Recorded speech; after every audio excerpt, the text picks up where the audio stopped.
إن الحمد لله نحمده ونستعينه ونستغفره ونعوذ بالله من شرور أنفسنا وسيئات أعمالنا من يهده الله فلا مضل له ومن يضلل فلا هادي له وأشهد أن لا إله إلا الله وحده لا شريك له وأشهد أن محمدا عبده ورسوله صلى الله عليه وعلى آله وصحبه وسلم تسليما مزيدا يا أيها الذين آمنوا اتقوا الله حق تقاته ولا تموتن إلا وأنتم مسلمون يا أيها الناس اتقوا ربكم الذي خلقكم من نفس واحدة وخلق منها زوجها وبث منهما رجالا كثيرا ونساء واتقوا الله الذي تساءلون به والأرحام ورحمة الله وبركاته. Kaum ibu dengar suara speaker terang saya takut kaum ibu dia tak dengar, jadi kurang jelas. Alhamdulillah. Tuan-tuan dan puan-puan yang dimuliakan oleh Allah Subhanahu Wa Taala, marilah kita memanjatkan kesyukuran kepada Allah Subhanahu Wa Taala dengan kurnianya dan limpah rahmatnya kepada kita. Maka pada malam yang berbahagia ini, malam Sayyidul Ayyam, penghulu kepada segala-gala malam, iaitu malam Jumaat, yang mana pada malam ini penuh kelebihan yang umat Islam kadang-kadang melupakan. Yang mana pada malam seperti ini terdapat dalam hadis-hadis Rasulullah SAW, iaitu berkaitan daripada mula masuk malam Jumaat hinggalah ke hari Jumaat, maka kita disunatkan, digalakkan membaca surah Al-Kahfi. Berdasarkan mafhum daripada hadis Rasulullah sallallahu alaihi wasallam, barang siapa yang membaca surah Al-Kahfi pada hari Jumaat, termasuklah pada malam ini, maka Allah Subhanahu Wa Taala akan memberi nur, cahaya sepanjang satu minggu untuk orang yang baca. Contohnya kalau dia baca malam ni ataupun esok, maka dia akan mendapat cahaya satu minggu, cahaya kerohanian, cahaya yang manusia tidak nampak, tetapi makhluk-makhluk selain daripada manusia yang akan nampak dan akan lihat. Di samping itu juga, pada malam ini dan juga pada hari inilah, iaitu pada malam Jumaat dan pada hari Jumaat, kita digalakkan memperbanyakkan selawat ke atas Rasulullah sallallahu alaihi wasallam. Berdasarkan mafhum hadis Rasulullah sallallahu alaihi wasallam, iaitu Allah SWT telah mengkhususkan pada setiap hari Jumaat, bermula malam Jumaat, mana-mana umat dia yang membaca selawat ke atas Rasulullah sallallahu alaihi wasallam, maka Allah SWT akan mengirimkan malaikat yang akan membawa selawat tadi kepada Rasulullah dan memberitahu umat dia fulan ataupun fulanah yang telah berselawat ke atas Rasulullah SAW. Dan kelebihan-kelebihan yang banyak di dalam hadis-hadis Rasulullah SAW itu adalah sebahagian. Dan tuan-tuan dan puan-puan sekalian, pada malam ini juga, selain daripada kelebihan malam Jumaat, pada malam ini juga kita duduk dalam satu majlis yang paling mulia, iaitu majlis ilmu. Majlis yang Rasulullah SAW menyatakan bahawa para malaikat dari arasy Allah Subhanahu Wa Taala turun, beratur ataupun berduyun-duyun memohon keampunan kepada mereka yang menyertai majlis-majlis ilmu seperti ini, serta makhluk-makhluk Allah di daratan dan di lautan beristighfar memohon keampunan kepada mereka yang hadir di majlis-majlis ilmu seperti ini. Tuan-tuan dan puan-puan sekalian, sebab itulah majlis ilmu ini dinamakan Raudatun min Riyadil Jannah, taman daripada taman-taman syurga, kerana dengan majlis-majlis inilah kita akan dapat menghidu jalan untuk ke syurga kita dapat memahami bagaimanakah cara untuk kita mendapatkan syurga Allah Subhanahu Wa Taala, insya-Allah. Tuan-tuan dan puan-puan yang dimuliakan oleh Allah Subhanahu Wa Taala, pada malam ini adalah siri yang ketiga dalam tajuk Islam dan Dakwah yang telah kita lalui 2 siri sebelumnya. Bagi mereka yang tidak berkesempatan untuk mendengar ceramah saya yang sebelum ini, iaitu berkaitan Islam dan Dakwah pada siri 1 dan siri 2, bolehlah tuan-tuan pergi ke YouTube untuk mencari ataupun nama saya dan seterusnya, cari di YouTube untuk mendengar ceramah yang saya sampaikan. Jadi tuan-tuan dan puan-puan, program kita malam ini kita akan masukkan di YouTube dan juga di TV Al-Mizan. Pertubuhan Al-Mizan adalah merupakan satu NGO yang bertanggungjawab dalam menjalankan kerja-kerja dakwah dan islah di Negeri Sembilan khususnya. Jadi pada hari ini tuan-tuan, kita telah membincangkan pada siri yang kedua lalu berkaitan tentang syarat-syarat la ilaha illallah, iaitu kita telah menyatakan bahawa berdasarkan ayat-ayat Quran serta hadis Rasulullah SAW, kalimah la ilaha illallah ini merupakan kalimah yang cukup penting yang akan menentukan sama ada kita merupakan ahli syurga ataupun ahli neraka. Dan kalimah ini lebih penting dari nyawa kita sendiri. Kalimah la ilaha illallah ini lebih penting daripada keluarga kita sendiri. La ilaha illallah ini lebih penting daripada anak bini kita sendiri. Jadi kita telah diterangkan tentang apakah makna la ilaha illallah, dan apakah rukun la ilaha illallah, dan apakah syarat-syarat la ilaha illallah. Bagi mereka yang tidak berkesempatan, sekali lagi saya beritahu, bolehlah lihat di YouTube untuk siri kedua tajuk dakwah, Islam dan dakwah, insya-Allah. Jadi pada siri ketiga ini tuan-tuan, kita nak membincangkan perkara-perkara yang membatalkan la ilaha illallah. Kalau kita tanya pada umat Islam ataupun saudara mara kita, ataupun kita tanya dengan diri kita sendiri, kalaulah kita sembahyang maghrib tadi, boleh tak sembahyang maghrib kita batal? Mesti kita jawab boleh.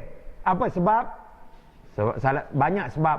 Salah satu dia, kita meninggalkan rukun solat. Contohnya kita meninggalkan rukun qauli, iaitu rukun yang perlu kita ucapkan. Salah satu dia adalah takbiratul ihram, Allahu Akbar. Sebab itu tuan-tuan, para fuqaha mengatakan di dalam kita mengangkat takbiratul ihram, takbiratul ihram, kita disuruh menjaharkan walaupun tidak menguat, sekadar telinga kita. Kita tidak boleh dalam hati angkat tangan. Sebab takbiratul ihram itu dari segi sunnahnya, perbuatan Nabi sendiri perlu disebut walaupun tidak dengan kuat. Contohnya orang perempuan, dia tak dengan kuat.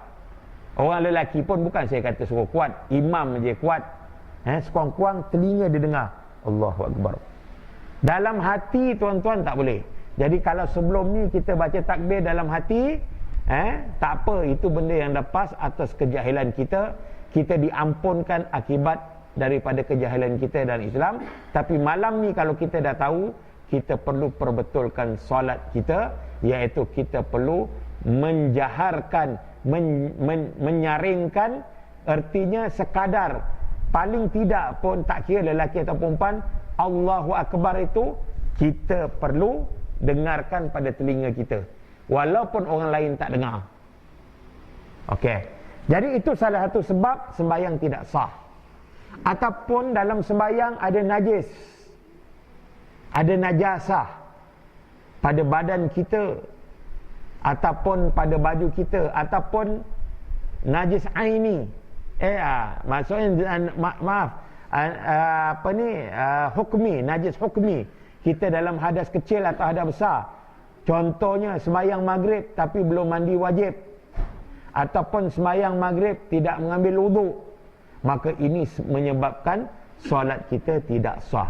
Kalau terlupa lain, kalau kita ingat, maka kita tidak boleh meneruskan solat kita. Ini adalah yang perlu kita faham, sebagaimana para fuqaha telah membincangkan dalam masalah solat. Ini contoh. Maksudnya sembahyang itu boleh batal, puasa pun sama, umrah, haji yang kita buat boleh batal dan boleh rosak. Jadi tuan-tuan, ucapan la ilaha illallah ataupun keislaman kita dan keimanan kita juga boleh batal. Jadi kita kena tahu. Akibat kita tidak tahu dan tidak mengambil tahu perkara-perkara yang boleh membatalkan keimanan, menyebabkan pada hari ini kita tidak kisah, kita tidak sensitif, kita tidak merasakan bahawa perkara-perkara ini sebenarnya satu perkara yang penting. Kerana apa tuan-tuan? Kerana kita tidak faham, kita tidak dipahamkan, kita tidak didengarkan, kita tidak didakwahkan. Akhirnya kita menganggap mudah. Sebagai satu contoh tuan-tuan, ulama, bila saya sebut ulama ni, ulama ahli sunnah wal jamaah, tak kira lah Imam Syafi'i ke, imam siapa ke, secara umum dia, ijma' ulama, sesiapa yang meninggalkan rukun Islam, rukun Islam ada 5, meninggalkan rukun Islam dengan sengaja, maka boleh menyebabkan dia terkeluar daripada Islam. Contohnya, dia tak sembayang, suruh sembayang tak nak sembayang. Walaupun ulama berselisih pendapat, ada mengatakan kalau dia suruh sembayang, kau sembayang, aku tak nak sembayang. Kenapa? Malas. Kau tahu tak sembayang ni hukum dia wajib? Tahu. Tapi kenapa kau tak nak sembayang? Dan malas, kata orang Negeri Sembilan. Dan malas. Maka walaupun dia termasuk orang Islam dalam mazhab Syafi'i, tapi dia melakukan dosa besar dan dia disuruh bertaubat. Kalau selama 3 hari nasihat dia, terangkan dia, tak nak sembahyang, maka wajib pemerintah ataupun wakil pemerintah menjatuhkan hukuman pancung ataupun hukuman bunuh terhadap orang yang meninggalkan sembahyang dengan sengaja, walaupun dia kata solat tu wajib. Apa yang saya sebut ini, tuan-tuan boleh buka dalam kitab Fiqhul Manhaji, kitab yang banyak diguna pakai oleh Jabatan Agama di Malaysia ini, termasuklah Jabatan Agama Negeri Sembilan, yang mana telah diterjemahkan oleh Jabatan Mufti Negeri Sembilan sendiri yang menyebut. Bukan Jabatan Mufti menyebut, maksud terjemah tu dia sendiri menyebut tentang orang Islam yang tak nak sembayang, suruh sembayang tak nak, 3 hari tak nak juga sembayang, maka boleh dijatuhkan hukuman bunuh. Walaupun dia masih dianggap orang Islam, dia mati, dimandikan, disembayangkan, dikapankan dan ditanam perkuburan orang Islam. Tetapi majoriti ulama kata dia bukan orang Islam kerana meninggalkan rukun Islam. Sayyidina Umar Al-Khattab, tuan-tuan, bila dia nak mati, dalam keadaan dia dibunuh, tuan-tuan, luka dia tanya, dah masuk waktu sembahyang ke belum? Maka sahabat pun berkata, ya Amirul Mukminin, kau ni dalam keadaan ICU. Dia orang dah kena bunuh, tuan-tuan, darah banyak, dah lemah, ICU, tapi dia sedar. Kata Sayyidina Umar, sesungguhnya tidak ada bahagian, kata Rasulullah, sesungguhnya tidak ada bahagian bagi orang yang tak sembahyang. Ini menunjukkan bahawa, tuan-tuan, solat rukun Islam, kita akan sampai bila masanya.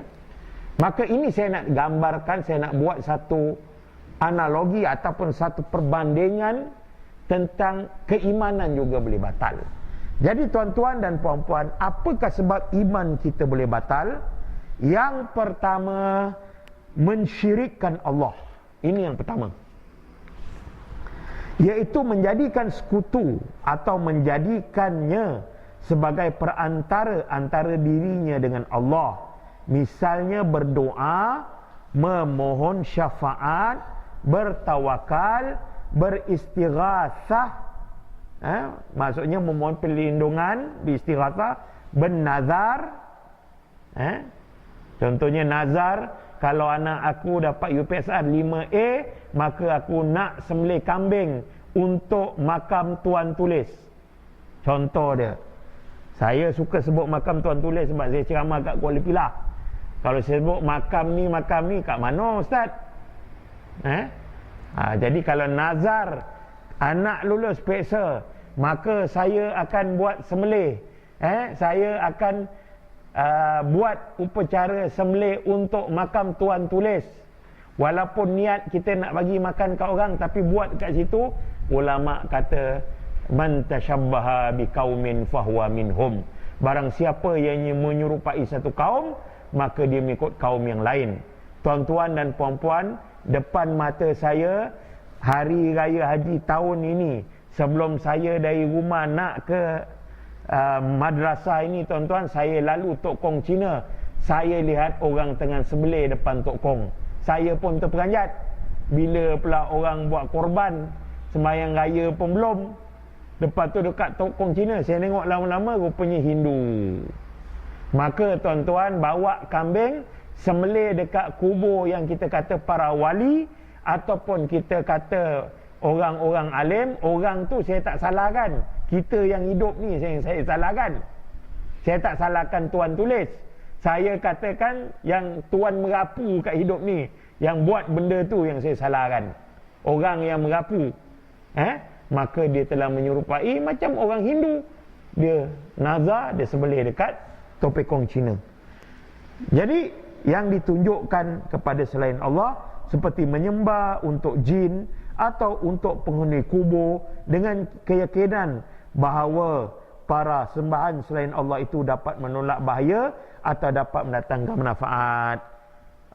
Kita yakin kubur-kubur yang kita kata kubur wali-wali ni, ataupun kubur ulama-ulama ni, kalau kita datang, kita minta doa pada dia, kita minta madad dalam bahasa Arab, maka orang ini dapat membantu, tuan-tuan. Tuan-tuan, saya memang pelik sungguh. Saya memang pelik sungguh orang yang mengagungkan kubur-kubur tertentu dengan satu iktikad dan satu keyakinan orang kubur itu dapat membantu dia. Sebab apa saya kata pelik? Pertama, bertentangan dengan hadis Nabi. Nabi kata, "Idza mata ibni Adam, idza mata ibnu Adam, inqata'a amaluh." Apabila mati anak Adam, maka terputuslah amalan dia. Amalan orang mati itu terputus. Tak kiralah dia pak imam, dia ulama, dia wali Allah, dia orang mati syahid dan seumpama, terputus amalan. Illa bisalas, melainkan ada 3 benda.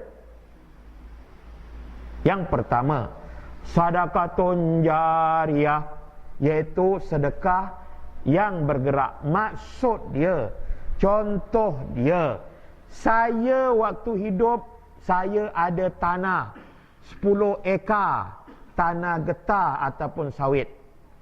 Sebelum saya wafat, macam Nabi pula. Kita ni tuan-tuan, Nabi wafat, tak boleh cakap Nabi mati. Kalau yang lain mampus, marahlah orang tu. Mati ni bahasa Melayu, wafat ni bahasa Arab. Samalah. Kalau Nabi mati, cuma perkataan mampus tu kasar. Bila Cina mampus, la ilaha illallah. Jadi macam mana kita nak berdakwah, tuan-tuan? Memanglah yang dah mati tu kita tak boleh dakwah, yang hidup. Perkataan mampus ni, saya ingat kasar sangat. Jadi tukar, tuan-tuan. Kalau ada jiran Cina Hindu mati, cakap, "Oh, bapa awak mati ya?" Jangan, "Bapa awak mampus kah?" Mampus dia belasah gitu. Jadi Nabi kata sedekah. Okey, saya niatkan untuk wakaf hasil getah ini, katakan sebulan dapat 2,000. Sekarang tak dapat dah. Dulu boleh lah. Ustaz Khairuddin, sekarang Allahu Akbar. Jadi katakan contoh, maka bila saya mati, kebun getah yang saya wakaf tu, duit tu digunakan, maka selagi mana kebun tu ada, selagi mana hasil dia ada, duit tu disalurkan untuk fi sabilillah, di jalan Allah Subhanahu Wa Taala, saya dalam kubur dapat pahala. Ini dia.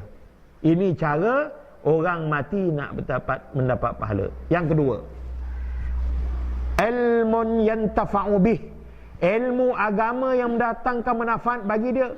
Ini khususnya kepada tuan-tuan guru kita, ustaz-ustaz kita, pak kiai kita, tuan-tuan guru kita yang mengajar kita, yang mana bila dia mati, sekiranya ilmu yang diajar tu ilmu yang bertepatan dengan Allah dan Rasul, maka dia, orang yang melaksanakan itu akan dapat.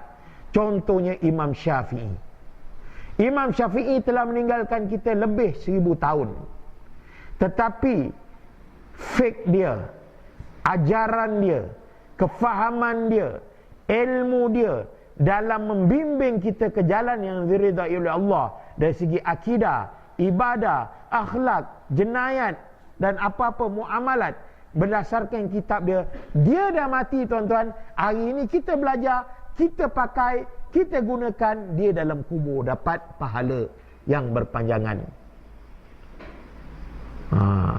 Jadi orang Imam Syafi'i ini masih hidup, dia 53 tahun ke 52 tahun. Masa dia hidup, pahala dia pun tak banyak, lepas mati lagi banyak. Ni yang kita nak buat saham macam ini. Kalau dunia, saham kita target hari ni beli RM1, 5 tahun lagi kita dapat jual RM5. Macam ginilah. Hari ni kita keluarkan, nanti satu masa kita dapat. Dan yang ketiga, waladun salih yad'ulah, anak yang salih yang mendoakan dia. Anak yang salih tuan-tuan, katakan saya mati, lepas tu saya ada anak yang salih dan salihah, selagi mana dia hidup, dia mendoakan saya, beristighfar kepada saya, selagi itulah saya untung. Selagi itulah saya untung. Berarti tuan-tuan, saya yang mati ni mengharapkan doa orang hidup. Ini terbalik. Orang hidup pergi kubur minta doa orang mati. Kalau orang mati tu boleh bercakap, oi, siapa minta tolong doa siapa ni? Kita buat joke sikit lah, jangan serius.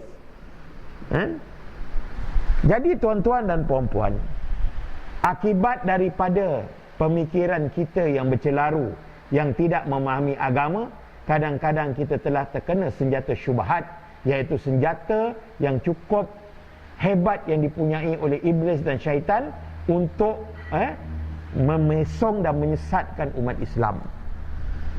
Allah Subhanahu Wa Taala telah berfirman dalam Al-Quran, A'udzu billahi minasyaitonir rajim.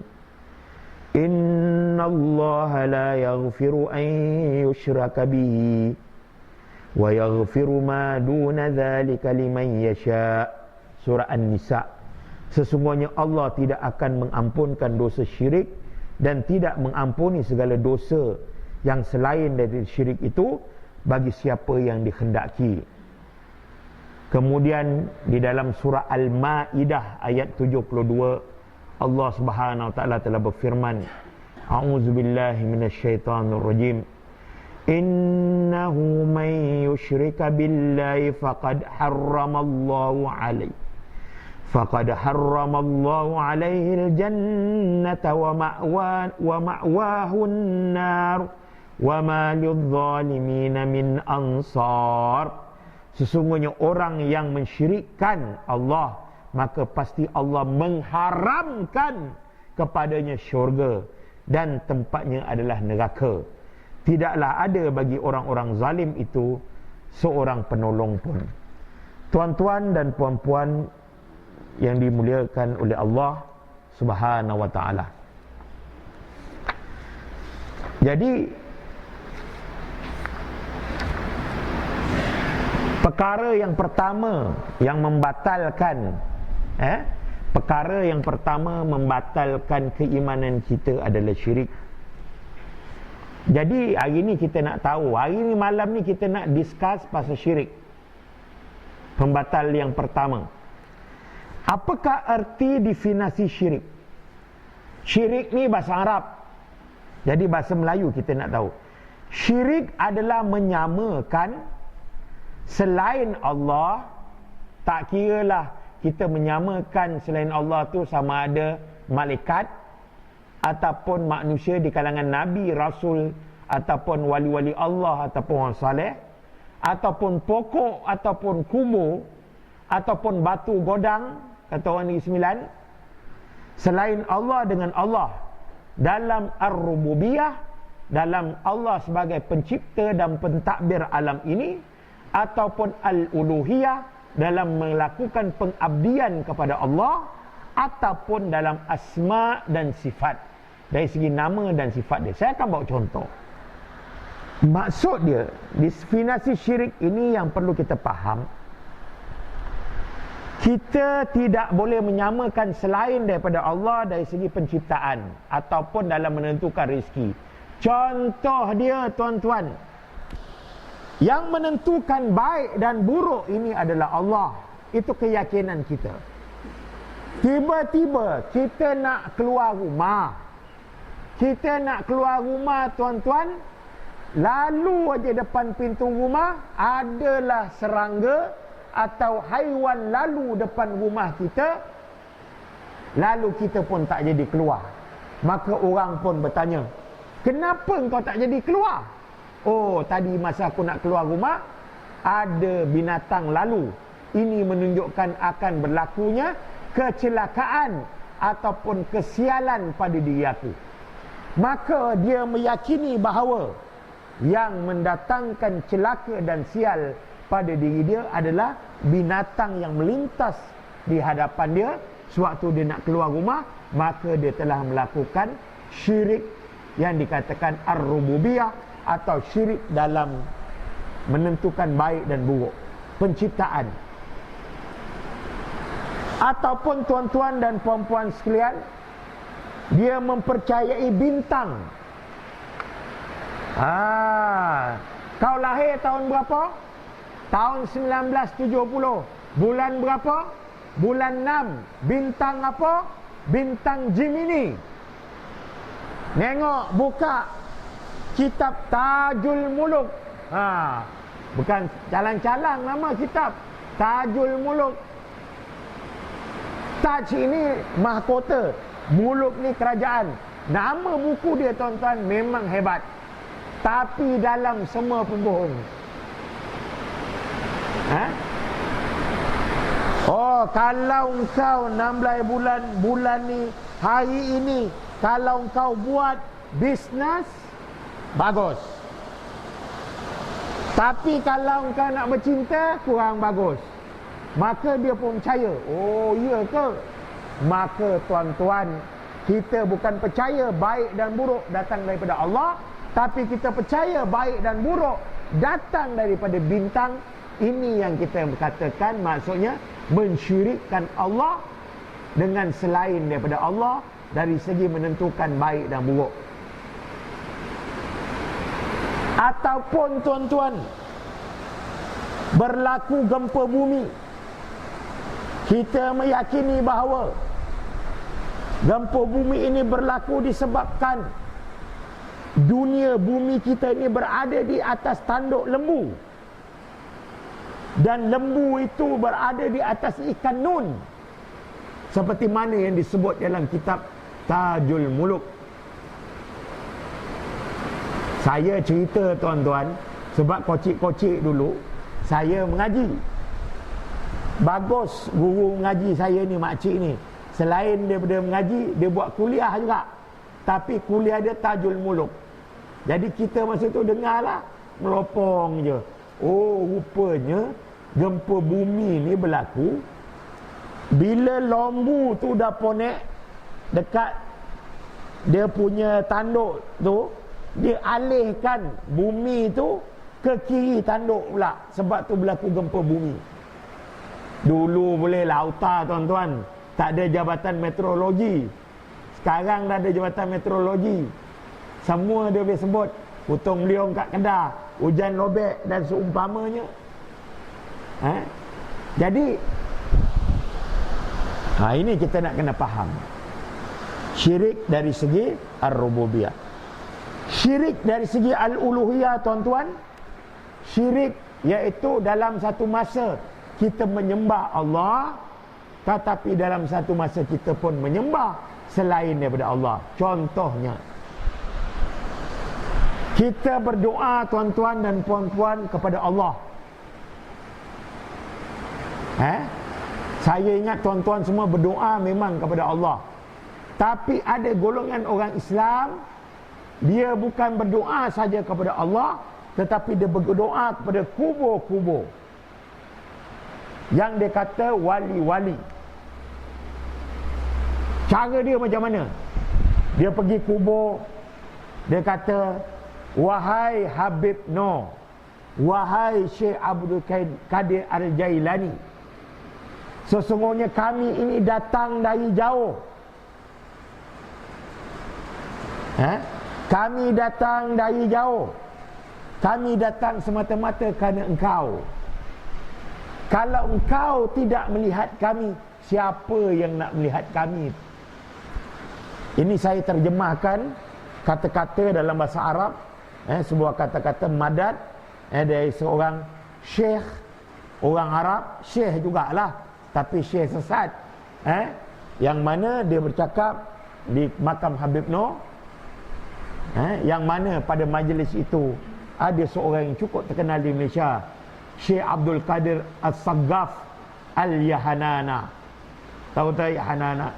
Yang bawa Yahanana, lagu Yahanana dekat Malaysia. Saya tuan-tuan pun pandai nyanyi.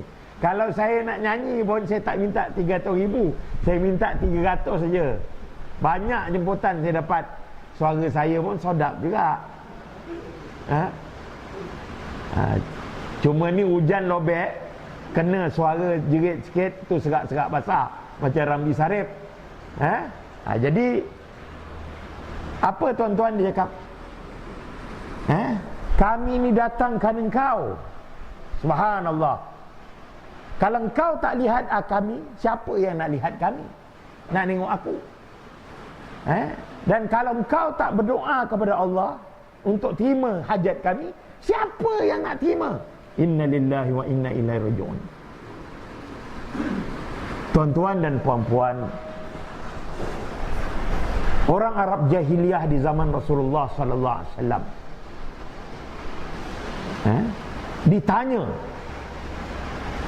kenapa engkau sembah berhala-berhala ni yang ada kat Mekah ni? 300 berhala lebih. Dekat Jazirah Arab, dekat tanah-tanah Arab, banyak berhala, ratusan ribuan berhala. Kenapa? Mereka menjawab tuan-tuan, di dalam Al-Quran Allah merakamkan jawapan mereka. A'udzubillahi minasyaitonirrajim. Ma na'buduhum illa liyuqarribuna ilallahi zulfa. Tidaklah kami menyembah berhala-berhala ini dengan satu matlamat, dengan satu tujuan, supaya kami dapat mendekatkan diri kepada Allah, yang mana bila kami meminta melalui berhala ini, Allah akan perkenankan. Apabila kami berdoa melalui perantaraan berhala ini, maka berhala ini akan bawa kepada Allah dan Allah akan perkenankan. Tuan-tuan dan puan-puan yang dimuliakan Allah SWT, orang yang percaya, orang yang beragama selain daripada Islam, yang penting dia beragama, semua percaya Tuhan. Tak percaya, tuan-tuan pergi tanya dengan kawan-kawan kita yang beragama Hindu ataupun Buddha ataupun Cina ataupun apa saja agama. Siapa yang jadikan alam ini, dia kata Tuan Allah. Kalau Cina lah, kalau orang putih God. Siapa yang beri rezeki hujan dari langit? Tuan Allah. Kalau kita tanya patung ni Tuan Allah ke? Bukan. Tuan Allah tu Tuhan besar. Yang patung-patung ini Tuhan-Tuhan kecil dekat dunia, ataupun dewa-dewa dia untuk menyampaikan hajat dia pada Tuan Allah. Kalau tuan-tuan pergi kubur, tuan-tuan pergi kubur makam Tuan Tulis, tuan-tuan berhajat supaya Tuan Tulis sampaikan hajat tuan-tuan, sama tak dengan Hindu, Buddha dan agama-agama yang menyembah berhala, dia minta pada Allah melalui berhala tu? Apa beza dia? Saya nak tanya, apa beza dia? Beza dia, Hindu, Buddha tak ada Yahanana, tak ada Madad. Yang kita ni ada bahasa Arab.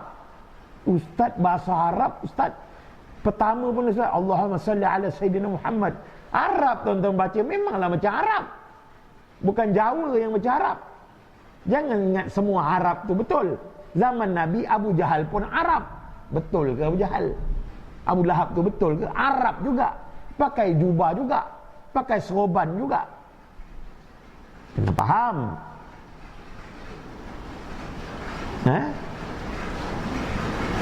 Jadi maksudnya mensyirikkan Allah dari segi al-uluhiyah ini, kita mensyirikkan dari segi doa. Itu sebahagian dari segi pengibadatan, bertawakal dan seumpamanya. Itu nanti kita akan sambung. Ini dia punya introduction untuk faham tentang syirik. Yang ketiga, syirik dari segi nama dan sifat. Menyamakan nama-nama dan sifat Allah pada makhluk. Contohnya, Allah itu Karim, sangat pemurah. Dan ada pula orang dia pemurah, kita mengatakan, kau nak tahu tak? Tuan Haji tu cukup pemurah macam Allah. Ini tak boleh. Tapi kalau dia pemurah, tak apa, sebut. Tapi tak boleh sebut. Sebab itu tuan-tuan, bila kita berinteraksi dengan bahasa Melayu dalam segi asma' wa sifat, mesti ada sebut Allah yang maha, Allah yang maha. Perkataan maha tak boleh pakai maha ni supreme, paling tinggi, yang paling tinggi.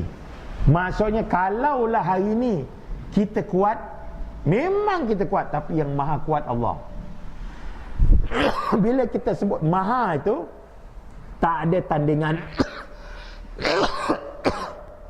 ataupun tidak ada yang serupa dengan Allah. Sama juga kalau kita dalam Al-Quran kita berinteraksi, kita jumpa Yadullah, a'udzubillahi minasyaitanir rajim, Yadullah fauqa aydihim, tangan Allah di atas tangan-tangan mereka. Kita tidak boleh menyamakan tangan Allah dengan tangan makhluk. Walaupun dalam Quran menyebut tangan, kita meyakini bahawa Allah memiliki zat tangan, tetapi macam mana tangan Allah, hanya Allah yang maha mengetahui. Ya ke Ustaz, Allah ada tangan? Soalan dia, bukan Ustaz kata, Allah kata dalam Quran. Saya nak beritahu, bukan saya kata, Allah kata. Buka Quran, kalau tak jumpa saya tunjukkan. Tetapi kita tidak boleh beriktikad tangan yang ada dalam Quran itu seperti mana tangan makhluk. Sebab apa tuan-tuan? Saya sebut mudah sajalah. Saya kalau sebut kaki kambing dengan kaki kucing, kambing pun saya cakap kaki, kucing pun saya cakap kaki. Tapi antara kaki kambing dengan kaki kucing, sama tak bentuk dia? Tak sama. Tapi kita sebut kaki juga, kita tak sebut lain. Jadi antara makhluk saja, kaki lipan tak sama dengan kaki arnab.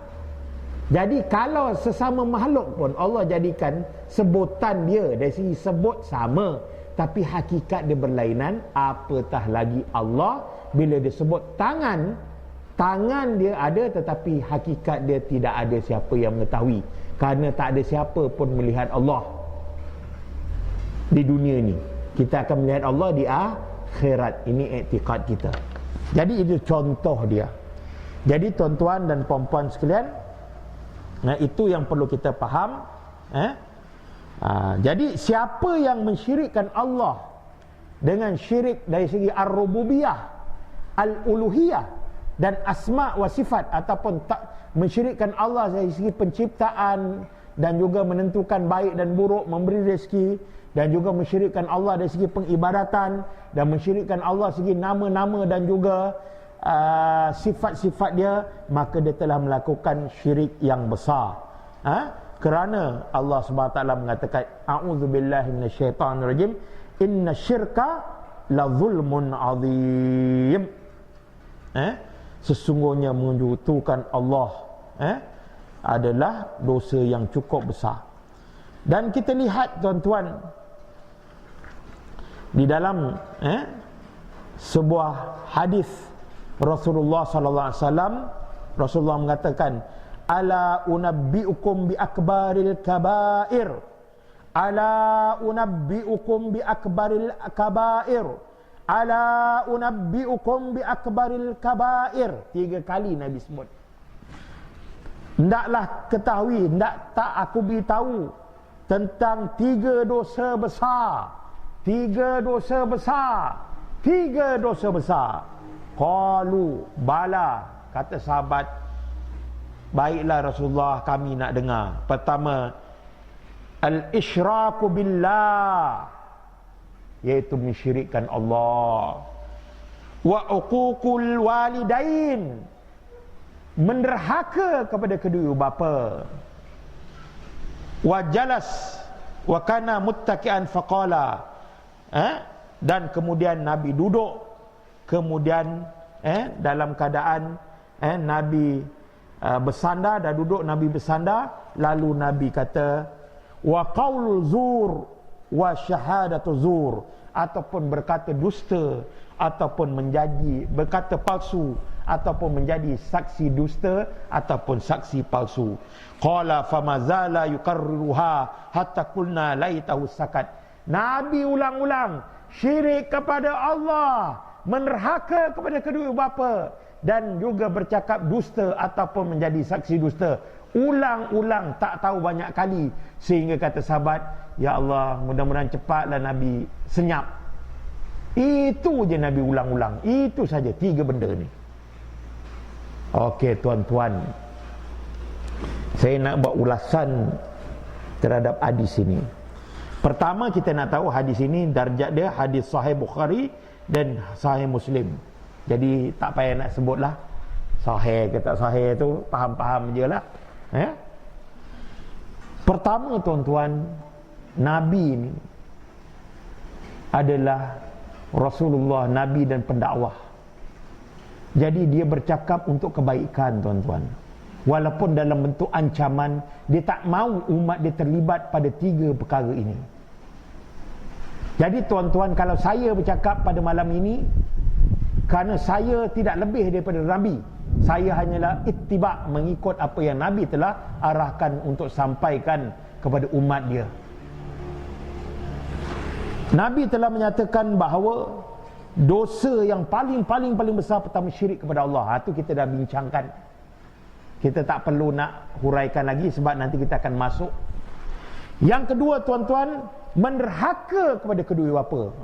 Ini tuan-tuan, dalam Quran pun kata wala takul uf, cakap tuan-tuan, Nabi ditanya oleh malaikat Jibril, fa akhbirni anis sa'ah, beritahu aku tentang hari kiamat. Faqala Rasulullah, al-mas'ulu anhu bi'a'lami minas sa'i, mal mas'ulu a'lama min sa'il au kama qal. Maksudnya orang yang bertanya lebih tahu daripada orang yang ditanya. Maksudnya malaikat, engkau sebenarnya tanya soalan ni, kau lebih tahu, dan tak tahu dah. Kemudian kata malaikat, fa akhbirni an imaratiha, dan beritahu aku tanda-tanda dia. Kemudian Rasul jawab, antalidal ummatu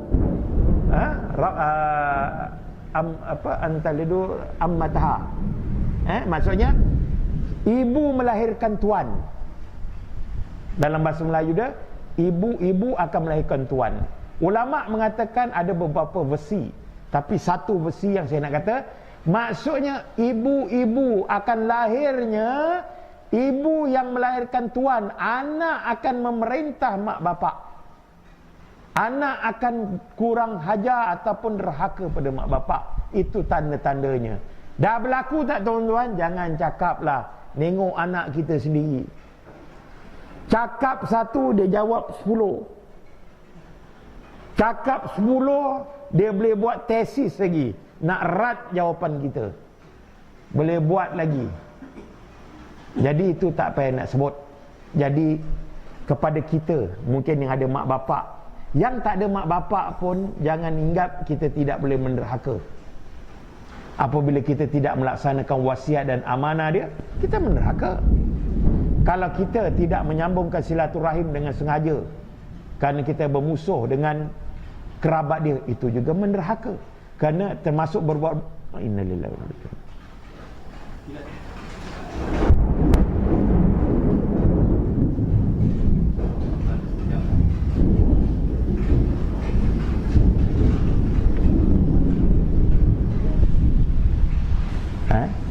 Kerana termasuk silaturahmi, berbuat baik terhadap kedua bapa. Mak bapak kita dah mati, kita menjalinkan hubungan kekeluargaan dengan waris-waris adik-beradik dia, pak saudara dia.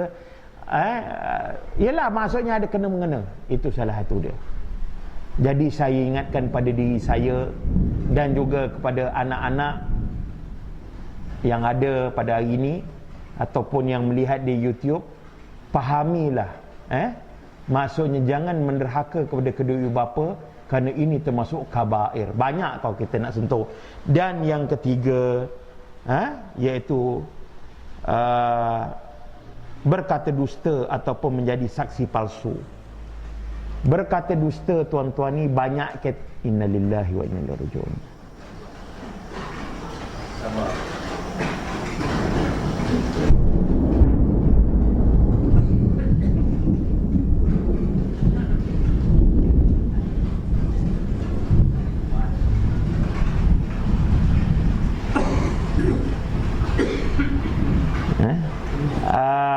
Berkata dusta dan menjadi saksi dusta, tuan-tuan.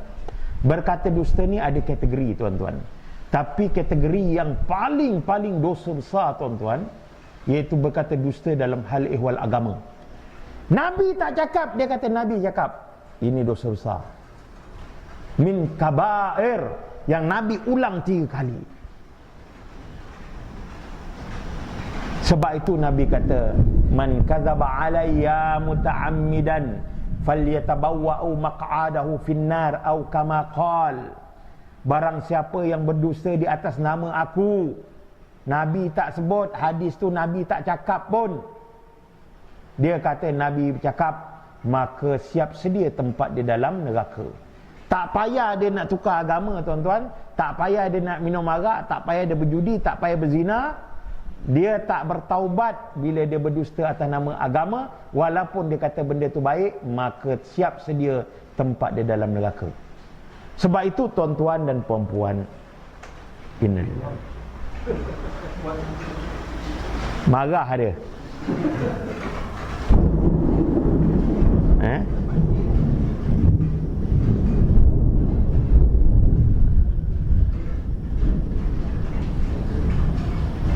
Tuan, ini ra' dalam bahasa Arab, ra', dia bertasbih, berzikir kepada Allah SWT. Cuma yang jadi isu khilaf, adakah ra' peti ini dia tugas dia untuk membunuh syaitan ke tak? Ini ada khilaf.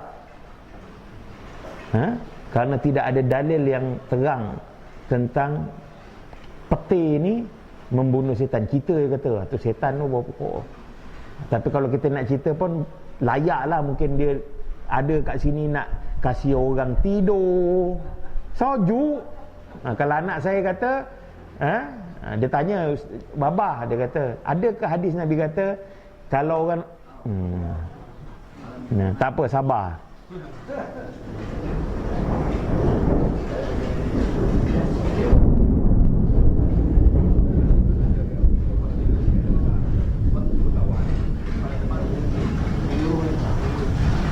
Dia kata, adakah hadis kalau kita tengah belajar nak tidur, selan letakkan celak dekat mata. Kalau tengah belajar asyik berbual aja, dia letak gencu. Kalau orang tengah kelas asyik berjalan, ni selalu budak-budak, dia kata bontok dia kena jolok dengan setan. Kena jolok tak tentu arah tu, jalan sana jalan sini.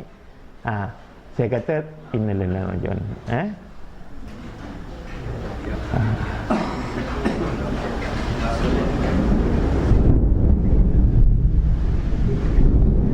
dia kena upgrade sikit lah, Ustaz Musa, kekuatan untuk ni.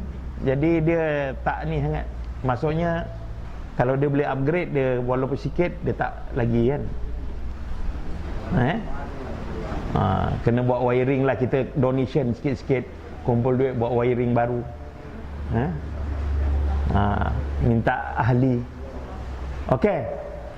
Jadi tapi hadis itu tak wujud. Okey. Jadi berbalik tuan-tuan, sebab tu ulama kata dalam kita nak menyampaikan hadis ni, kalau boleh kita nak bercakap ni, pastikan hadis tu sahih. Itu pertama. Yang kedua, dengan matan bahasa Arab dia sekali dan faham makna dia. Kalau matan kita tak hafal ataupun kita tak ingat, mafhum kita sebut au kama qal. Yang penting hadis tu mafhum dia sahih daripada hadis sahih, tak apa. Jadi tuan-tuan hati-hati. Sekarang ini tuan-tuan banyak penceramah, dia cerita nak menarik perhatian, dia bawa hadis-hadis yang pelik-pelik. Nak kata hadis dhaif pun, dekat hadis dhaif pun tak ada, mungkin maudhu yang dibuat-buat. Contohnya dia kata, kalau sembayang tarawih pada malam pertama, pahala dia begini. Pahala dia. Padahal Nabi pun tak cakap yang itu tuan-tuan. Memanglah Pak, sembahyang tarawih tu baik. Saya tak kata bukan sembahyang tarawih tak baik. Tapi sampai kita mubalarah, melampau-lampau, kata kalau buat ni pahala dia gini, tak boleh. Sebab memang dalam Islam tak ada. Tiba-tiba kita kata.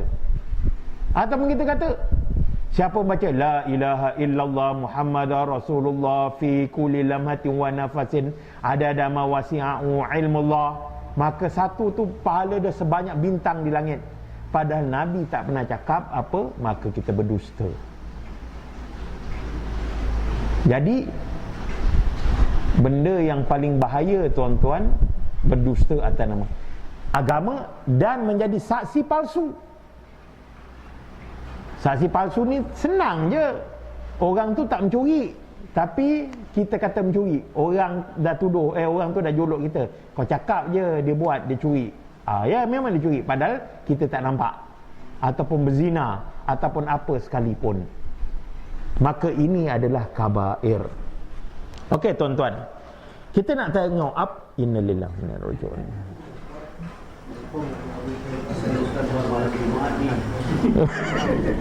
Sebab tak baca Yasin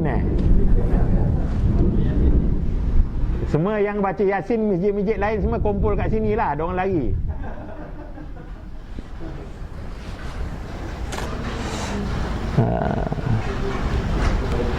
Tuan-tuan jangan pelik, tak ada pelik. Pertama tuan-tuan, orang beriman Allah kata, Nabi kata Allah takjub pada orang beriman. Kalau dia timpa satu musibah, dia bersabar. Sekejap belajar, tutup. Sekejap elektrik tak ada, sabar. Kalau dia dapat nikmat, dia bersyukur. Depan ni dapat makan, alhamdulillah. Dan tak payah masak. Kata rumah Dan, dia kata tak payah masak, malam ni makan je kat Itibak Sunnah. Kan, tak ponek. Gurau je. Tak ada, orang rumah saya tip top. Okey, ancaman bagi orang yang berbuat syirik. Jadi orang buat syirik ni ada ancaman. Pertama, Allah tidak akan mengampuni dosa orang yang berbuat syirik kepadanya. Jika ia mati dalam kemusyrikannya, dalam syirik dia, maka dan dia tidak bertaubat kepada Allah, maka Allah tidak akan ampunkan dia. Ni contoh dia. Malam ni tuan-tuan, dia masih lagi mengamalkan syirik, mempunyai kepercayaan syirik. Dia tidak bertaubat, walaupun dia sembahyang berpuluh tahun, walaupun tiap-tiap tahun pergi umrah, walaupun selalu bersedekah, walaupun selalu berbuat baik, tetapi segala amalan dia tak diterima dan dia akan kekal di dalam neraka. Sebab itu tuan-tuan, syirik ini kita kena faham. Kata ada setengah orang marah, syirik. Ini orang jahil tuan-tuan. Ada tuan-tuan. Cerita dia di kampung tempat saya duduk sini tuan-tuan. Makcik yang cerita ni pun dah meninggal. Tapi sebelum dia meninggal, memanglah dia dulu suka pergi bomo, dia cerita suka pergi ni. Lagi marah dia. Ustaz Musa kena tunggu kat situ, Ustaz Musa. Ustaz Musa kena diri kat situ, Ustaz Musa. Duduk dengan kursi ke?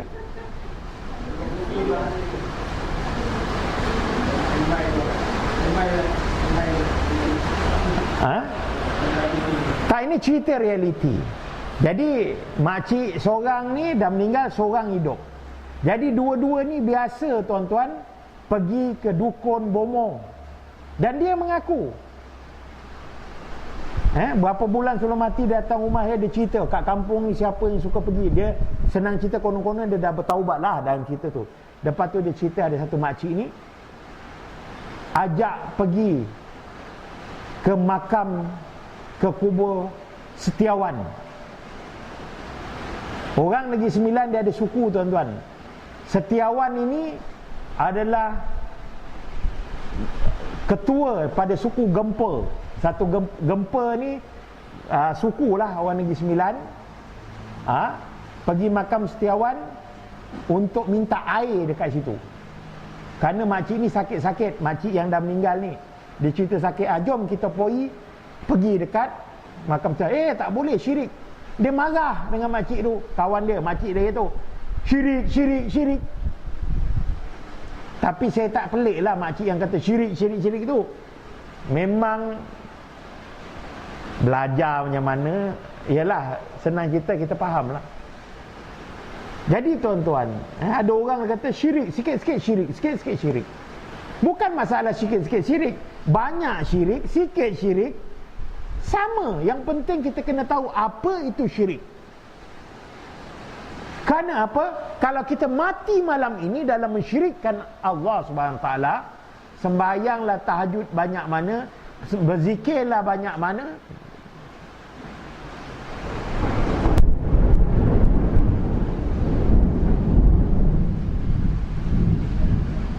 wah, ini betul-betul dia attack.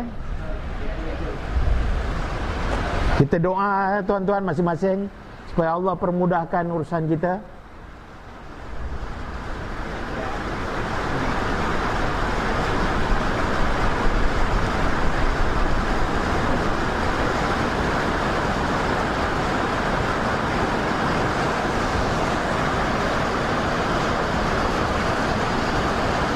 Okey. Mudah-mudahan kita minta kepada Allah supaya tak ada gangguan lagi. Jadi kalau kita mati malam ini dalam keadaan kita mensyirikkan Allah SWT dan tidak bertaubat, maka kita kekal dalam neraka. Itu pertama.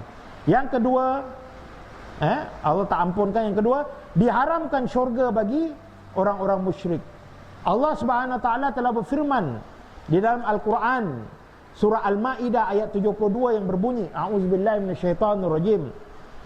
Innahu man yusyrik billahi faqad harramallahu alaihi al-jannah wa ma'wahu an-nar wa ma lidh-dhalimin min ansar. Sesungguhnya barang siapa yang mensyirikkan dengan Allah, maka sesungguhnya Allah mengharamkan ke atasnya syurga dan tempatnya kekal dalam neraka, dan tidak ada bagi orang-orang yang mensyirikkan Allah itu itu penolong. Dia tidak akan dapat pertolongan. Yang ketiga, tuan-tuan, syirik menghapuskan pahala seluruh amal kebaikan. Ini semua perkara yang kita kena tahu supaya kita tak amalkan syirik. Allah Subhanahu wa taala telah berfirman dalam surah Al-An'am ayat 88 yang berbunyi, A'udzubillahi minasyaitonirrajim. Walau asyraku lahabita anhum ma kanu ya'malun. Seandainya mereka mempersekutukan Allah, nescaya lenyaplah dari mereka amalan yang telah mereka kerjakan. Bismillah.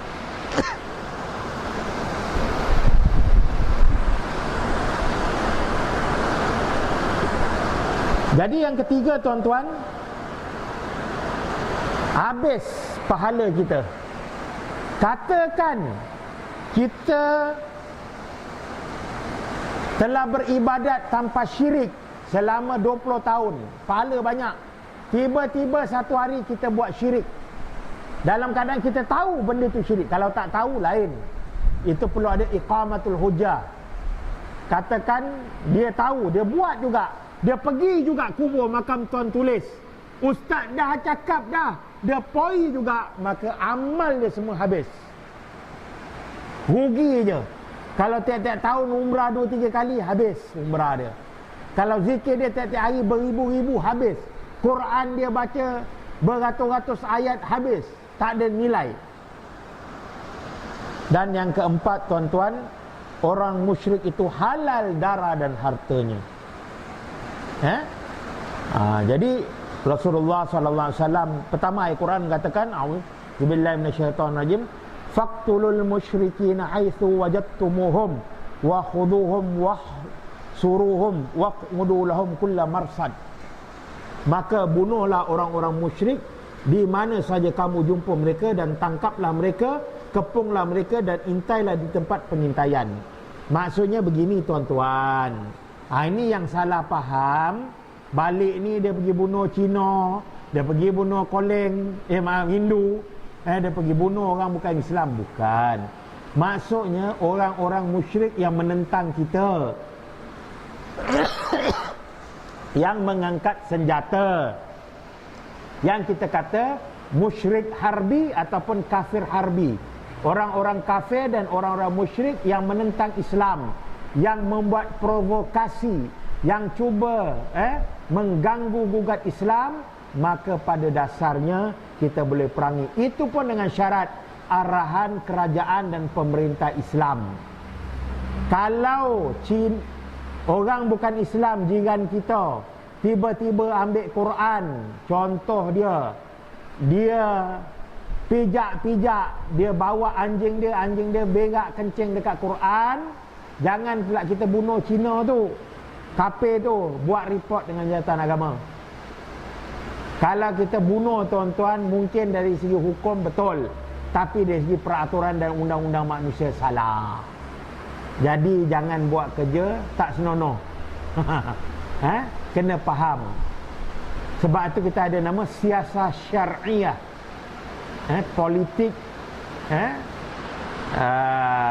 yang berbentuk syariat syar'i. Jadi tuan-tuan dan puan-puan sekalian, jadi orang musyrik ini darah dia halal kalau dia perang kita. Jadi itu apa sebab ataupun apakah ancaman bagi orang yang buat syirik. Dan hari ini kita nak tengok jenis-jenis syirik. Okey, syirik terbagi pada dua, tuan-tuan. Syirik besar dan syirik kecil. Syirik besar dan syirik kecil. Syirik besar, tuan-tuan, boleh menyebabkan kita terkeluar daripada Islam. Syirik kecil tidak boleh menyebabkan kita terkeluar daripada Islam, tetapi kita melakukan dosa besar. Namun para ulama mengatakan, kalau kita selalu membuat syirik kecil, takut-takut boleh pergi ke syirik besar. Orang perempuan dengar tak? Dengar Jadi syirik besar adalah memalingkan satu bentuk ibadah kepada selain kepada Allah. Contoh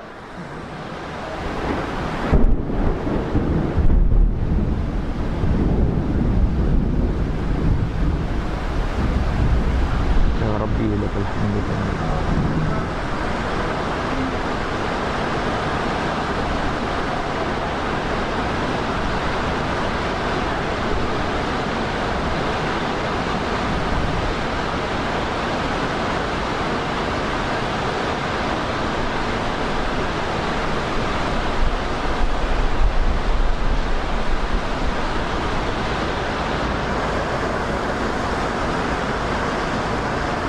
Okey, jenis-jenis syirik. Pertama, syirik besar. Syirik besar adalah memalingkan sesuatu bentuk ibadat kepada selain Allah, seperti berdoa kepada selain Allah. Contohnya, kita berdoa pada Allah Subhanahu Wa Taala, tiba-tiba kita berdoa minta tolong daripada makam-makam, termasuklah makam Nabi. Tak boleh kita berdoa. Atau mendekatkan diri kepadanya dengan penyembelihan korban atau nazar untuk selain Allah, baik untuk kuburan, jin dan syaitan atau selainnya. Atau seseorang takut pada orang mati, yang mana dia mengirakan dapat membahayakan dirinya. Ini saya nak beritahu tuan-tuan dan puan-puan, orang mati tak boleh jadi hantu. Saya ulang sekali lagi, orang mati tidak boleh mendatangkan mudarat kepada orang hidup. Habis Ustaz, saya dulu dekat tempat saya ada satu dukun bidan namanya Makcik Lima, ataupun Kak Lima. Dia mati tuan-tuan, malam tu, pagi dia mati, malam tu orang nampak dia jadi hantu Kak Lima.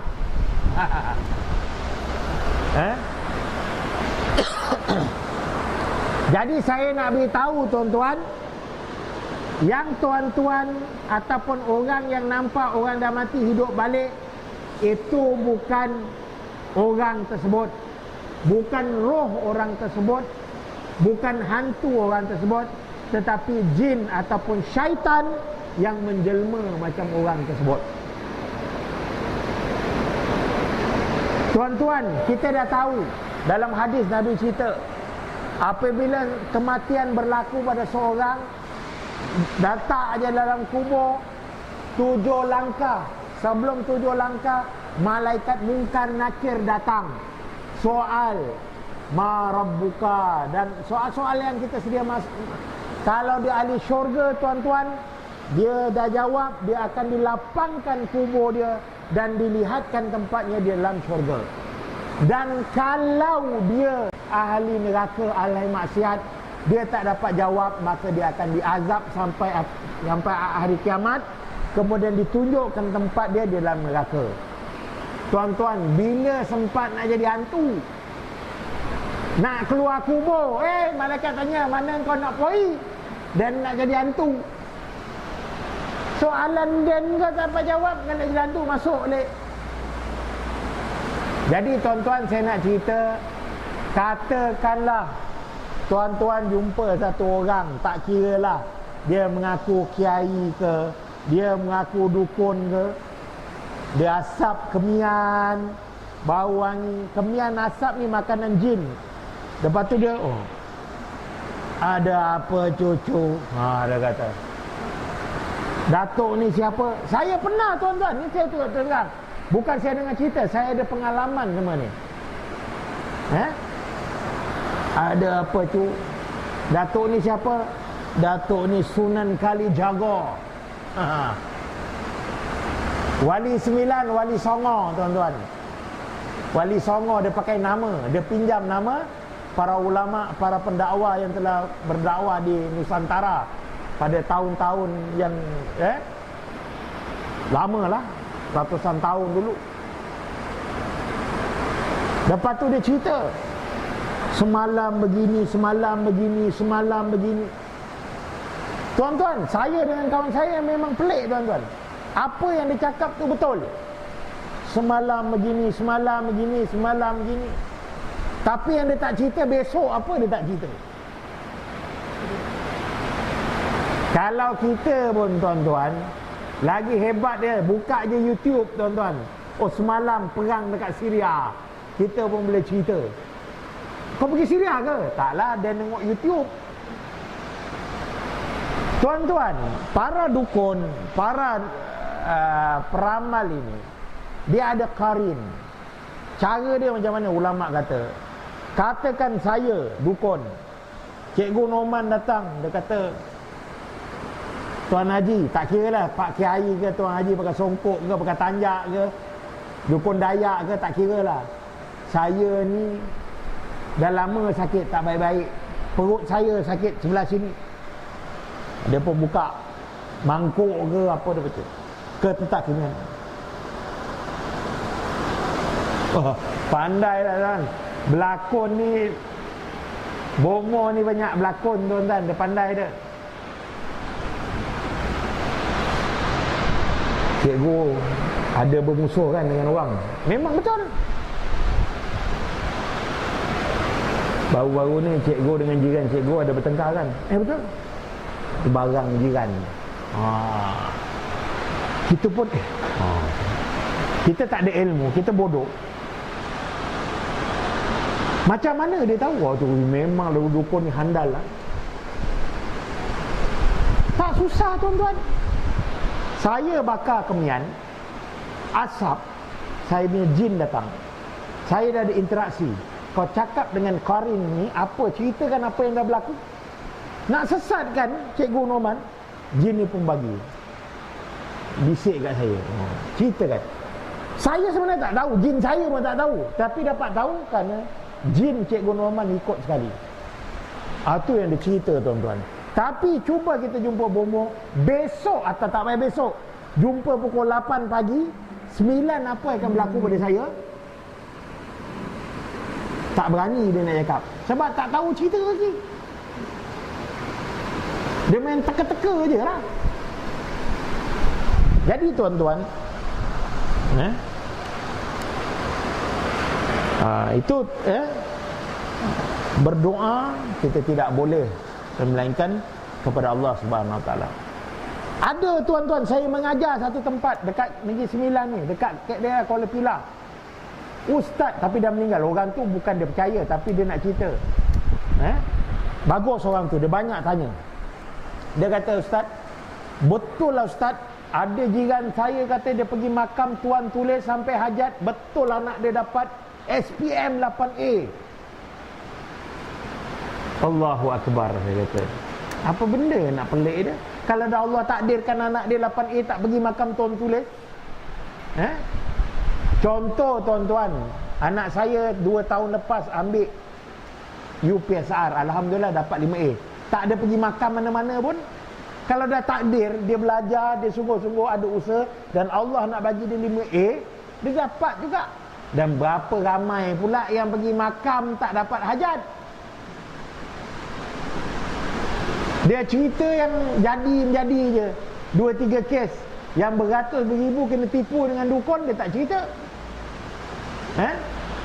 Jadi kita bila berdoa tuan-tuan, kita hendaklah berdoa. Okey, tuan-tuan boleh ambil untuk meringkaskan tentang syirik besar ni. Yang pertama, syirik doa. Dalam surah Al-Ankabut ayat 65 boleh tulis, dan tuan-tuan boleh jumpa juga dalam surah Al-Hud ayat 15 dan 16. Untuk pendekkan kita punya ni. Yang kedua tuan-tuan, syirik ketaatan. Iaitu mentaati selain Allah dalam hal maksiat kepada Allah. Jadi tuan-tuan, kita mentaati sesuatu perkara sesama makhluk, tak kiralah isteri taat suami, rakyat taat pada pemerintah, pada perkara-perkara yang hak. Adapun perkara-perkara yang maksiat tidak boleh taat. La ta'atil makhluk fi maksiatillah. Tidak ada ketaatan pada makhluk pada maksiat kepada Allah. Nanti saya akan huraikan apa maksud dia. Okey, pertama tuan-tuan, syirik ketaatan ini seperti mana yang Allah sebut dalam surah At-Taubah ayat 31. A'udzubillahi minasyaitonirrajim. Ittakhadhu ahbarahum wa ruhbanahum arbaban min dunillah wal masiha bana maryam wa ma umiru illa liya'budu ilahan wahida la ilaha illahu subhanahu amma yushrikun. Yang bermaksud mereka menjadikan orang-orang alim dan rahib-rahib mereka sebagai rab-rab selain Allah, dan mereka juga menjadikan rab iaitu Al-Masih putera Maryam, Nabi Isa, padahal mereka hanya disuruh beribadah kepada Allah yang Maha Esa. Tidak ada Tuhan yang berhak diibadati dengan sebenar-benarnya melainkan Dia, iaitu Allah. Maha suci Allah daripada apa yang mereka persekutukan. Jadi syirik akbar yang kedua iaitu syirik ketaatan. Ayat ini diturunkan khusus kepada Bani Israel. Cerita dia begini tuan-tuan.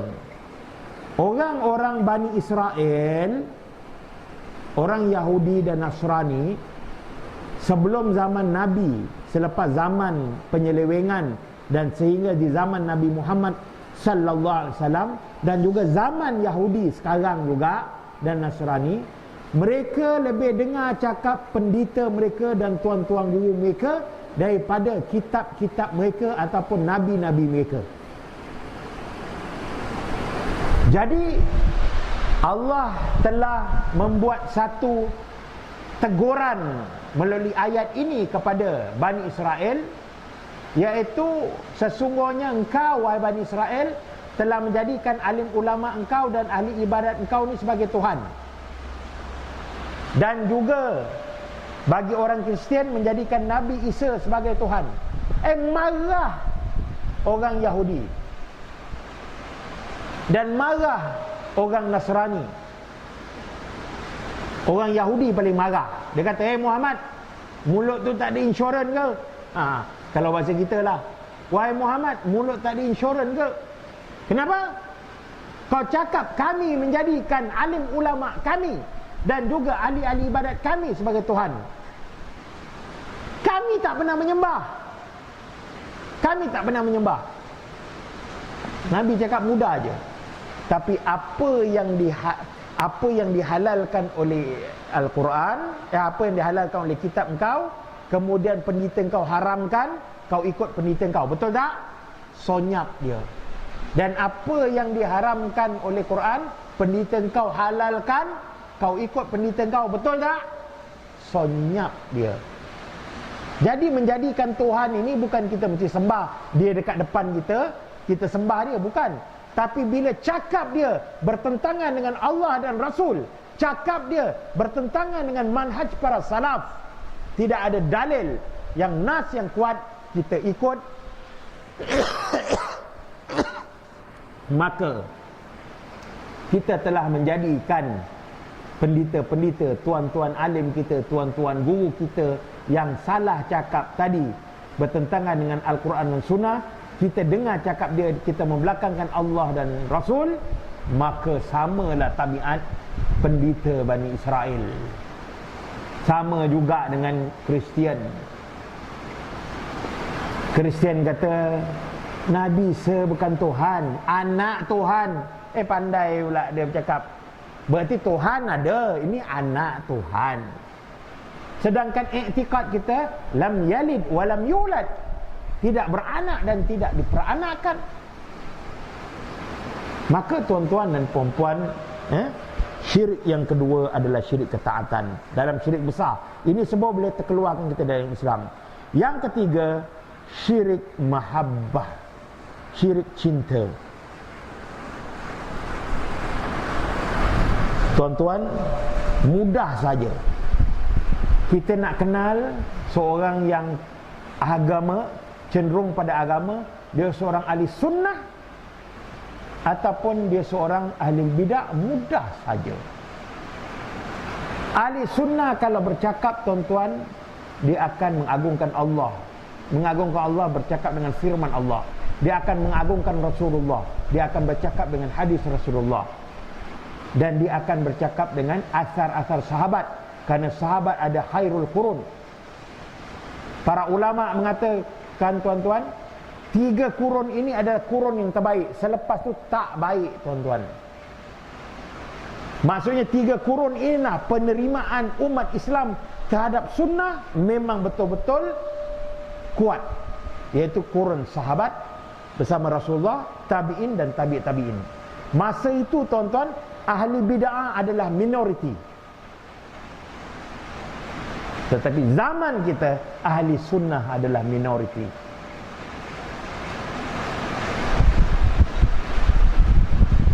Jadi Nabi dah sebut badal Islam ghariban wa sayaudu kama badal Islam ghariba fatuba ghariba atau kama qal. Islam ni datang asing, orang pelik, orang heran akidah dia, ibadah dia, akhlak dia, dan satu masa akan pelik. Orang nampak bila orang beramal dengan sunnah, dengan Islam yang sebenar, mengikut manhaj salafus salih, polek bonah, orang semua beryahanana, kau tak beryahanana, apa cerita? Memang, tuan-tuan. Contoh, maka ini perkara yang kita kena faham.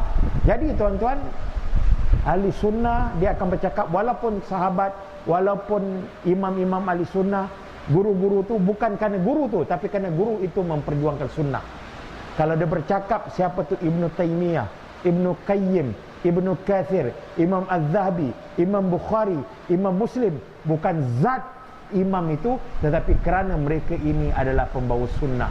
Sebab itu dia cinta kepada sunnah. Ini adalah sikap itulah.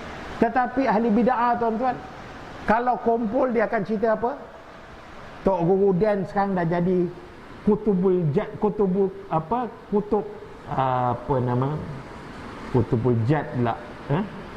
Itu orang belajar ilmu tajwid. Dah jadi abdal.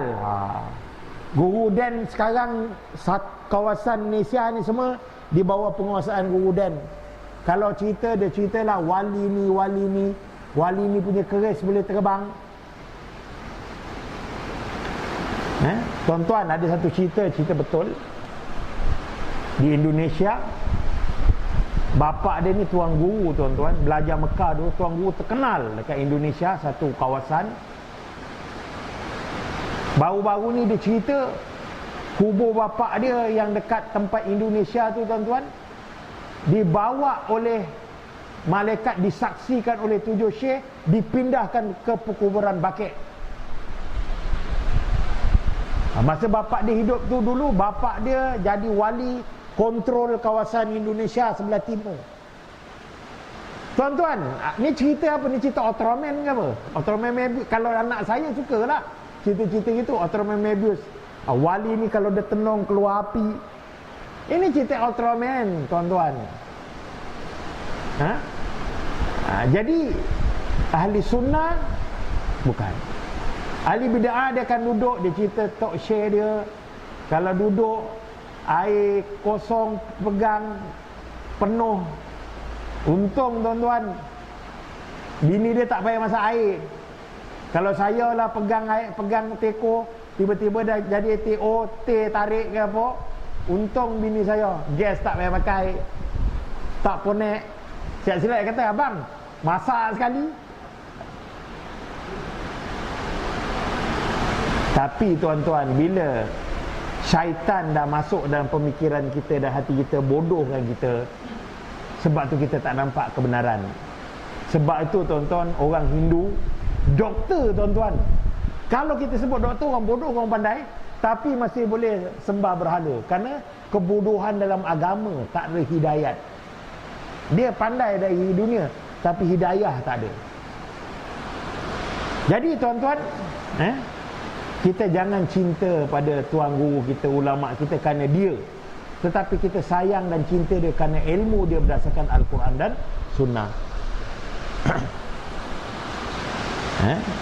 Jadi tuan-tuan dan puan-puan, Maka itu adalah sebahagian daripada syirik-syirik besar. Untuk syirik kecil saya tak sambung pada malam ni kerana kita pun dah 9 lebih sikit. Kita akan sambung pada siri keempat.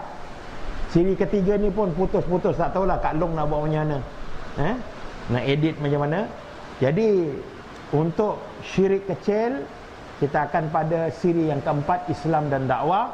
Dan insyaAllah saya buka pada soalan pada kaum bapa ataupun kaum ibu kalau ada soalan. Wallahu a'lam bissawab.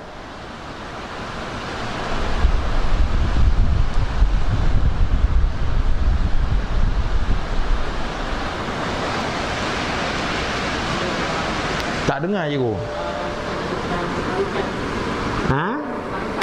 Tarekat.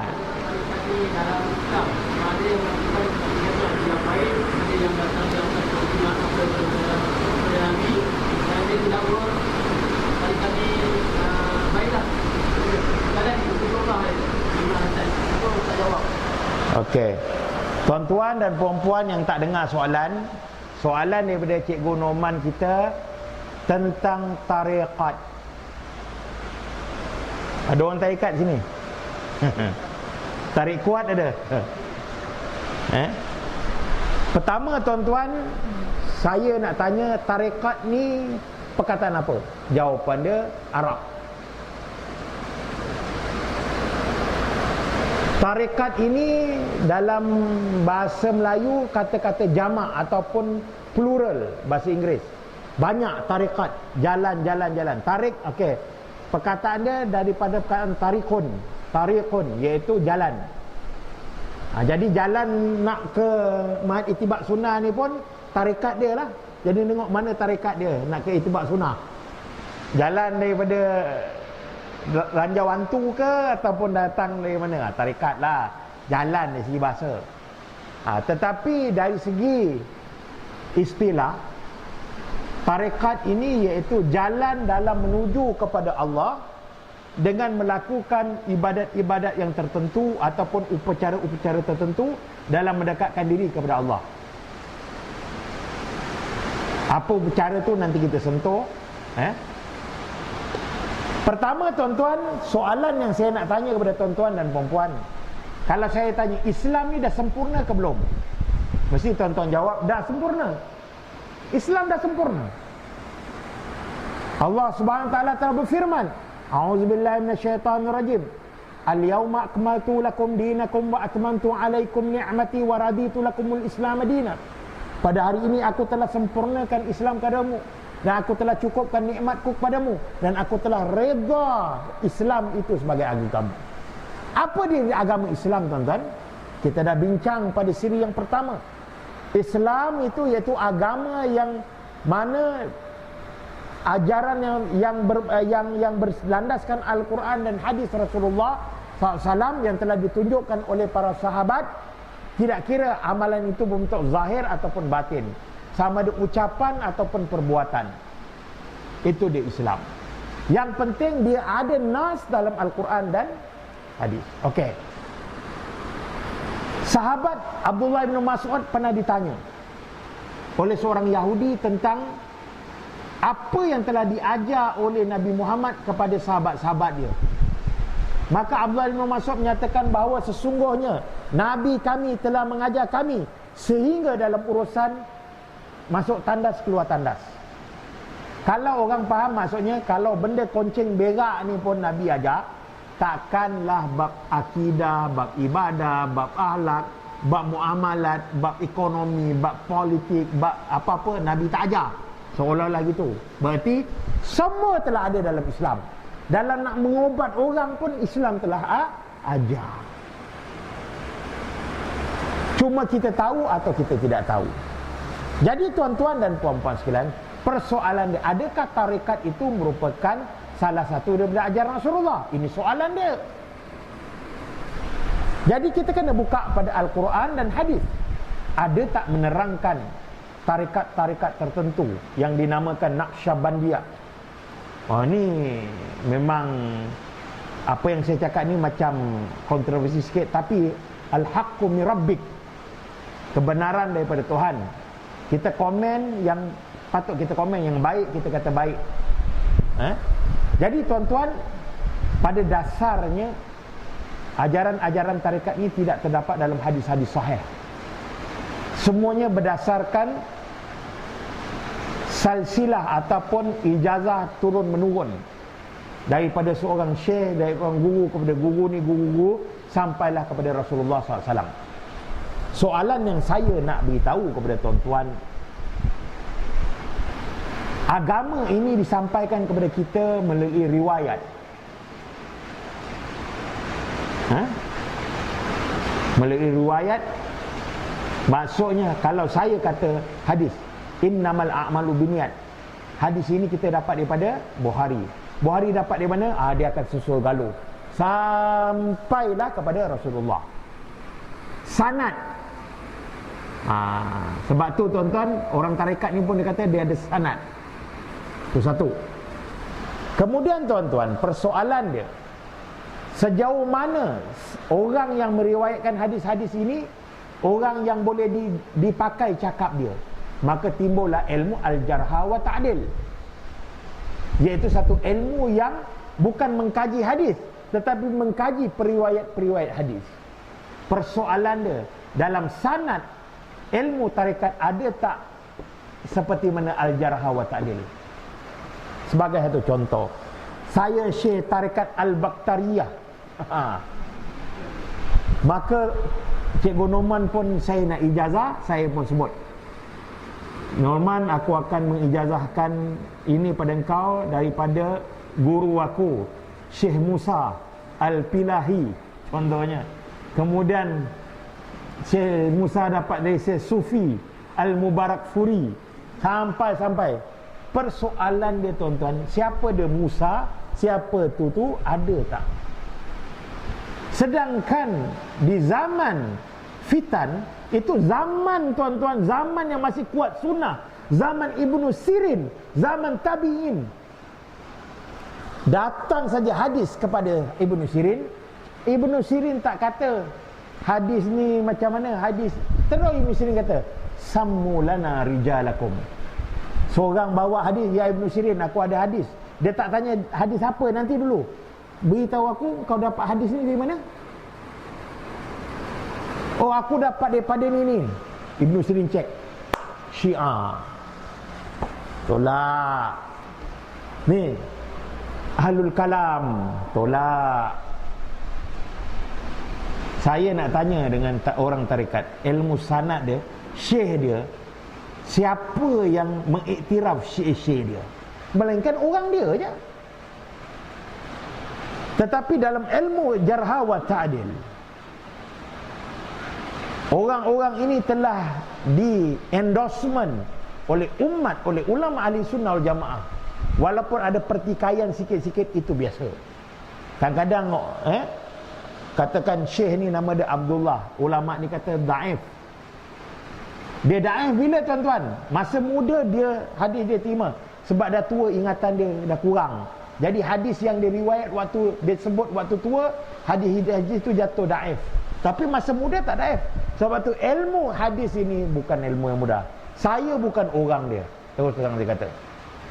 Tuan-tuan kalau tanya dalam ilmu al-jarh wa ta'dil, ilmu nuqat, ilmu mustalah hadis, tahulah sikit-sikit, bolehlah temberang kata orang. Tapi kalau tanya mendalam, tak reti. Kena tanya pakar. Sebab saya bukan bidang dia dan saya tak pernah mendalami. Tapi dalam bab akidah memang saya punya spesialis.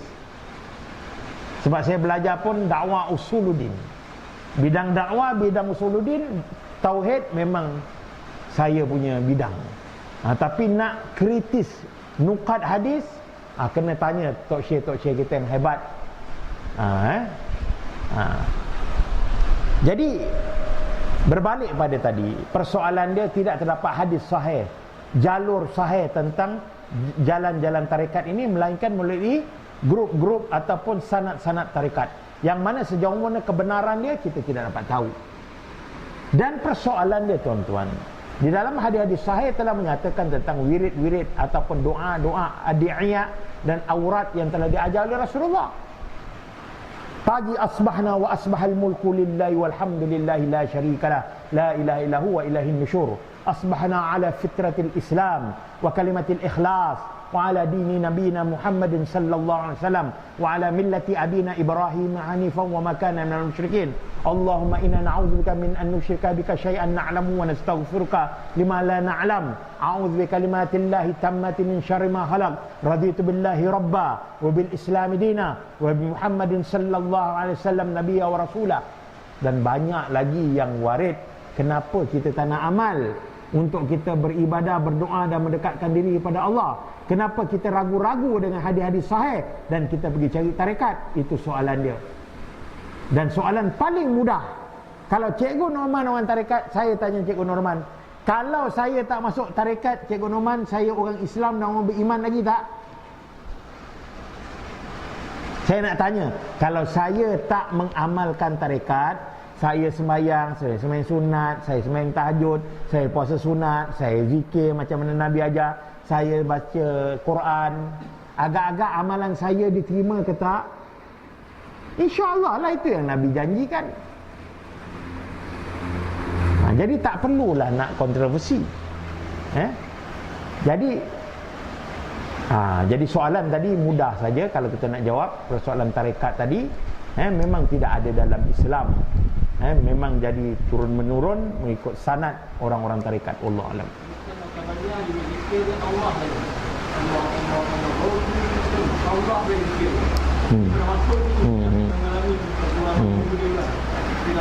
Sedangkan Nabi tak pernah zikir Allah, Allah, Allah. Nabi kalau Nabi sebut Subhanallah, Allahu Akbar, Alhamdulillah. Kalau Allah, tuan-tuan, ni saya ajar dalam kaedah Nahwu. Ustaz Hairuddin ada, kalau salah tolong betulkan. Allah tu dia boleh jadi mubtada' khabar mahzuf. Maksudnya Allah, khabar dia akbar. Tapi jarang. Dalam agama ni benda tauqifiyah kita kena sebut. Tapi dari segi kaedah nahwu, ataupun khabar mubtada' mahzuf, ataupun disebut ialah zalikallah, itu Allah. Contohnya lah kalau kita nak bermain dari segi bahasa. Tetapi tuan-tuan, agama ni tak cukup dengan bahasa je. Agama ni kita kena faham sebagaimana yang Nabi fahamkan pada sahabat. Sebab itu dalam menafsir ayat Quran, dia kata menafsir ayat dengan ayat, ayat dengan sunnah, ayat dengan asar sahabat, tabi'in, tabi'in, last sekali baru dengan bahasa Arab. Sebab tu tafsir Ar-Razi, Imam Ar-Razi, seorang ahli kalam yang terkenal, mengarang kitab dia cukup panjang, kitab tafsir dia, kitab tafsir Al-Kabir. Tafsir dia kalau orang ahli kalam memang seronok baca kitab dia. Kerana ahli kalam ni tuan-tuan, dia banyak pakai akal. Memanglah banyak lagi pakai akal. Soal sami'an ni, ghaibiat ni banyak salah, bukan makin betul. Kita ni benda-benda sami'at ni, benda-benda ghaib ni jangan pakai akal, pakai nas je. Tu nas sebut tu je dah habis, selamat. Kita merepek mengapu nak cerita begini tu yang jadi Allah alam sahab. Sikit ada kat satu soalan, kalau ada satu je, kalau ada lah. Okey tuan-tuan, tak ada lah, kita anggap tak ada. Jadi tuan-tuan dan puan-puan, semoga Allah SWT memberkati kita, dan insyaAllah kita tangguhkan majlis kita dengan tasbih kifarah. Subhanakallahumma wa bihamdika. Bismillahirrahmanirrahim. Wal 'asri innal insana lafi khusr illa alladziina aamanu wa 'amilus salihati. Assalamualaikum warahmatullahi wabarakatuh.